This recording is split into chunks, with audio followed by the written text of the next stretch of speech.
everybody! So I know it's been a couple of weeks, but I wanted to finish the book that I'm going to talk to you about today before I made another video because I was really enjoying it, but I didn't have a lot of time with working to finish reading it.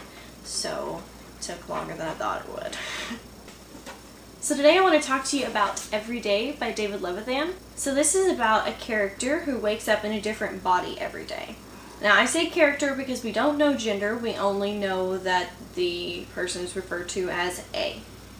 And it's about what happens whenever A falls in love with a girl. And despite the fact that A is in a different body every day, she keeps trying to find a way back to this girl, to spend more time with her, to get to know her, and to try to figure out a way to actually have a relationship with her.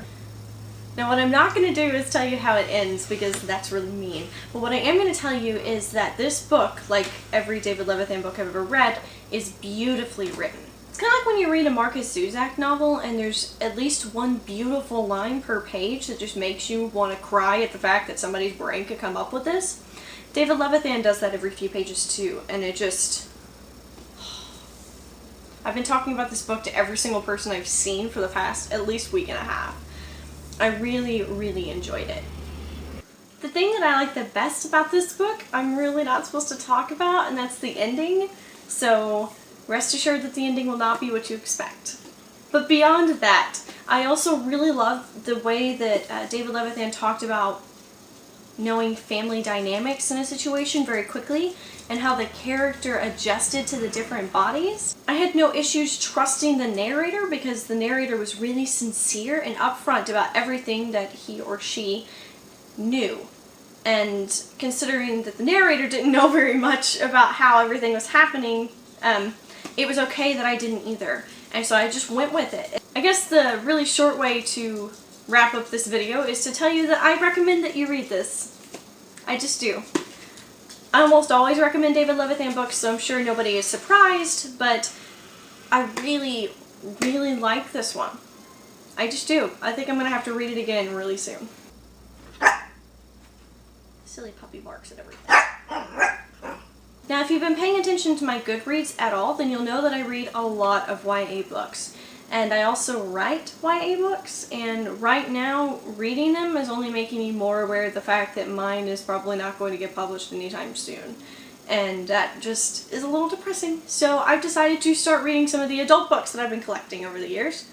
This is The Bloody Chamber by Angela Carter, and it's a collection of short stories about fairy tales, and I would like to tell you that they're like fairy tales rewritten, but it's kind of like the dark side of fairy tales that you didn't really think about, or what fairy tales were really saying whenever they were meant for kids, what they were kind of saying for adults. I just don't want you to think she's rewriting the fairy tales. This is not a Gregory Maguire kind of situation. This is a much darker concept. I read a short story out of here for a women's literature class in undergrad. It's called The Company of Wolves, I think. And it's about Little Red Riding Hood, and it's freaking creepy, but beautifully written. And so I wanted to read the rest of these because I have some short stories that I've been meaning to edit for quite a while, and one of them is kind of fairy tale-esque, and I'm thinking it needs a complete redux. And I thought, who better to read that would inspire me to edit some of my fairy tale stuff than Angela Carter. So we're going to start with this.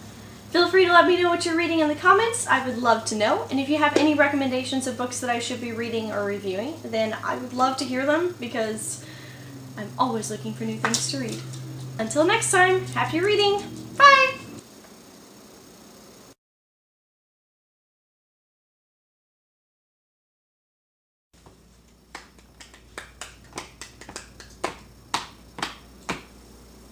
Stop it, puppy! I'm trying to film!